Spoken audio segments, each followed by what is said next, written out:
Defensive awareness yang kuat dari Arsenal mulai dari sektor depan, tengah hingga belakang memukul serangan yang dilakukan Real Madrid. Ya, Arsenal berhasil mengalahkan Real Madrid dengan skor akhir 1-2 di leg kedua babak perempat final Liga Champions Eropa dengan total agregat 1-5. Sebelum lebih jauh, aku gak pernah bosan-bosan untuk ingatkan teman-teman, ketika teman-teman tonton video ini, jangan lupa tekan tombol like dan tombol subscribe karena aku mendapatkan data statistik banyak nonton kanal YouTube Tomideski ternyata belum menekan tombol subscribe. Jadi aku harap kawan-kawan melakukannya. Kita ke papan taktik. Di atas kertas, Real Madrid gunakan pola 1-4-2-3-1 atau penyebutannya menjadi 1-4-3-3. Sedangkan Arsenal di atas kertas gunakan pola 1-4-3-3. Oke, saat tanpa bola, Arsenal akan gunakan shape 4-4-2. Di depan ada Merino dan Odegaard. Untuk sayap kanan diisi Saka, sayap kiri Martinelli, dua pemain di tengah Partey bersama Declan Rice. Nah, 4 pemain belakang yang dimiliki oleh Arsenal ini pun perlahan-lahan akan naik bloknya Timber, Saliba, Kiwior, dan Lewis dalam upaya untuk menekan fase build up yang dilakukan pasukan Ancelotti. Kemudian dari sisi Real Madrid, pada fase build up yang mereka lakukan, Vazquez akan spirit out, Alaba pun melakukan hal serupa, Asensio, Rudiger, Rodrigo di sini, Bellingham di sini, Mbappe, Vinicius menjaga sisi kelebaran sebelah kiri, dan untuk di sektor tengah ada Tchouaméni dan Valverde. Nah, secara defensif, apa yang dilakukan oleh Arsenal?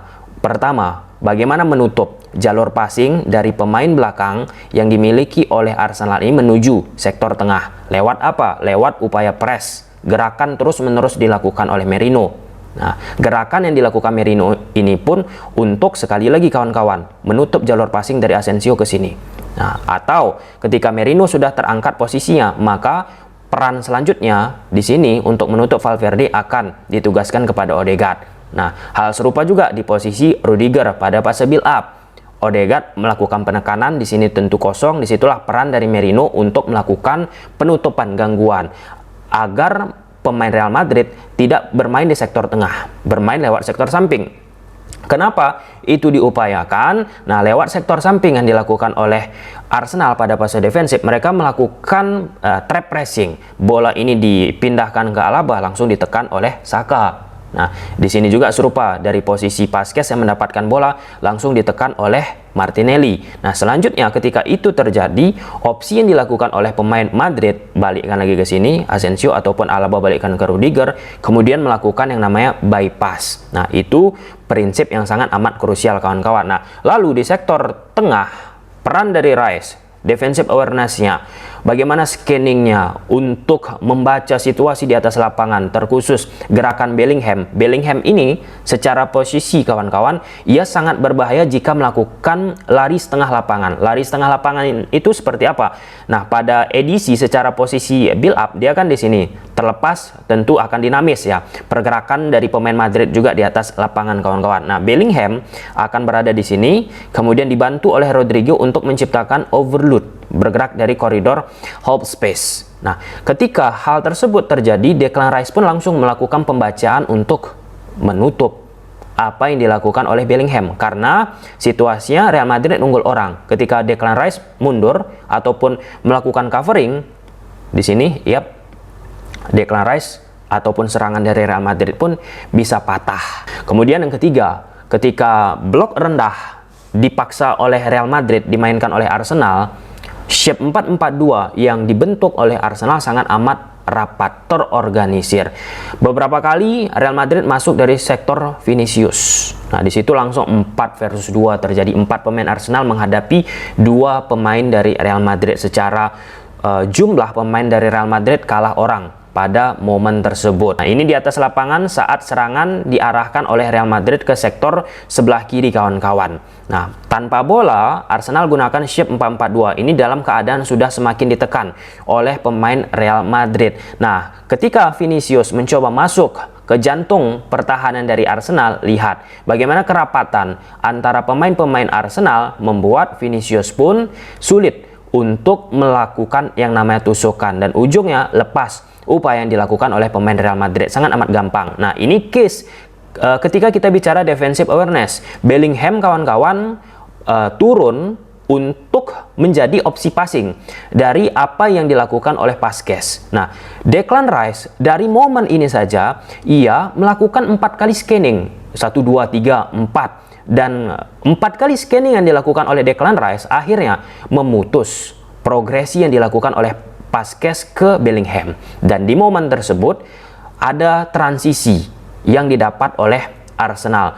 Permainan yang seimbang, balance ditampilkan oleh Declan Rice. Ia kuat dari sisi bertahan dan ketika dibutuhkan untuk melakukan yang namanya serangan balik ataupun progresi, Declan Rice memiliki kemampuan di momen itu, kawan-kawan. Nah, ini pembacaan defensive awareness yang sangat amat prima ketika Real Madrid coba melakukan permainan switch play, kelebaran maksimal, kawan-kawan. Di sini Martinelli langsung dengan sigap membaca upaya dari Vazquez, kemudian Lewis Kelly karena dibantu oleh Martinelli, maka dirinya pun bisa menutup gerakan yang dilakukan oleh Rodrigo. Kemudian lihat bagaimana Declan Rice mampu menjaga stabilitas ketika ada bocor ataupun terdapat ruang di sektor belakang yang dimiliki dari Arsenal. Nah, di sini pemain dari Arsenal sudah ketarik ke posisi Rodrigo ataupun Vazquez. Kemudian Bellingham mencoba melakukan pergerakan tanpa bola. Di situ langsung Declan Rice membaca, menutup jalur passing, membuat Real Madrid pun kesulitan tentu untuk mengarahkan bola ke situ. Back pass dilakukan oleh pemain Real Madrid.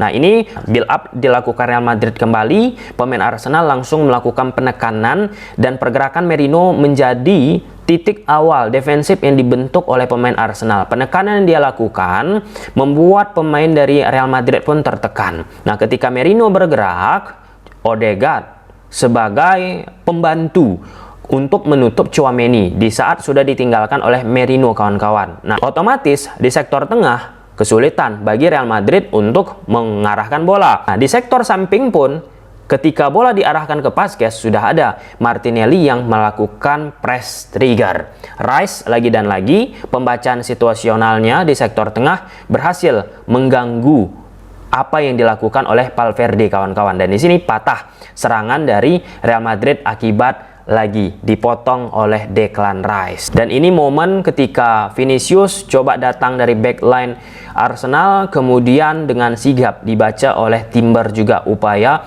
yang dilakukan oleh pemain-pemain Real Madrid. Nah, secara prinsip penyerangan, apa yang dilakukan Real Madrid sebenarnya tidak ada sesuatu yang spesial, cenderung bahkan monoton, mengarahkan ke Vinicius, mengarahkan ke Mbappe, skema kombinasi yang nggak terlihat. Kemudian kedua, ya, Real Madrid mencoba melakukan perpindahan posisi bola dari sebelah kiri ke kanan, kanan ke kiri. Intensitas kecepatan bola itu tidak terjaga, kawan-kawan.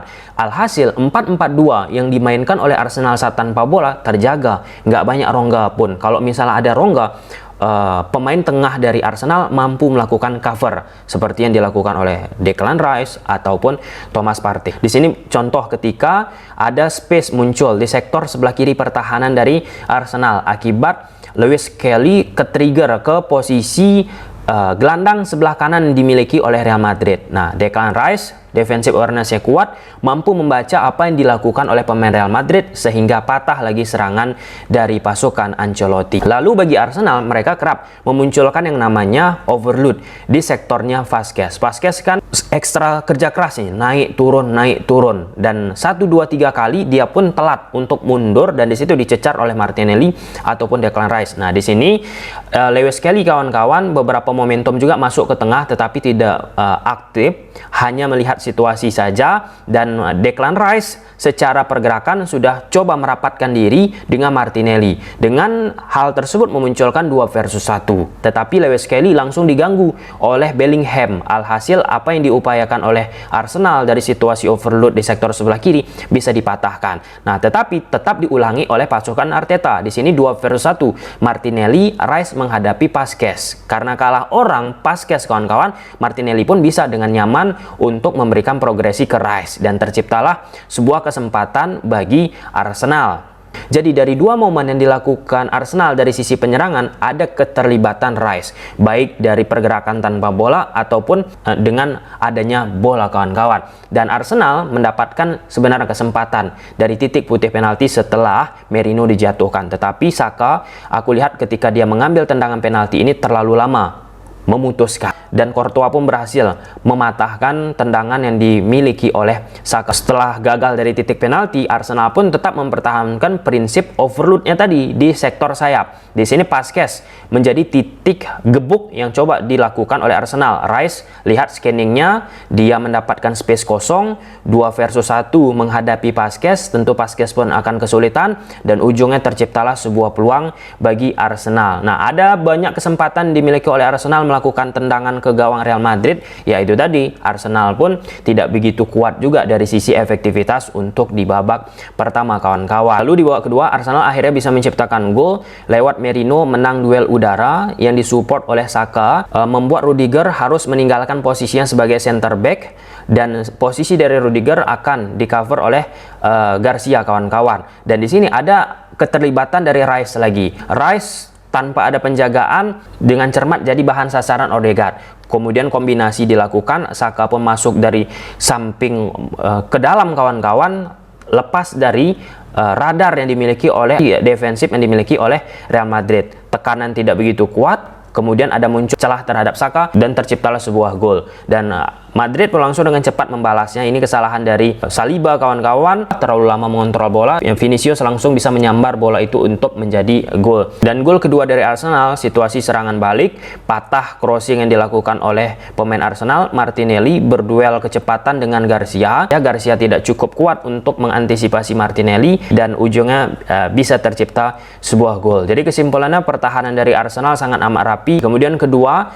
dikala rapatnya pertahanan Real Madrid, ada momen transisi cepat yang dimiliki oleh Arsenal dan itu membunuh apa yang dimiliki oleh Real Madrid.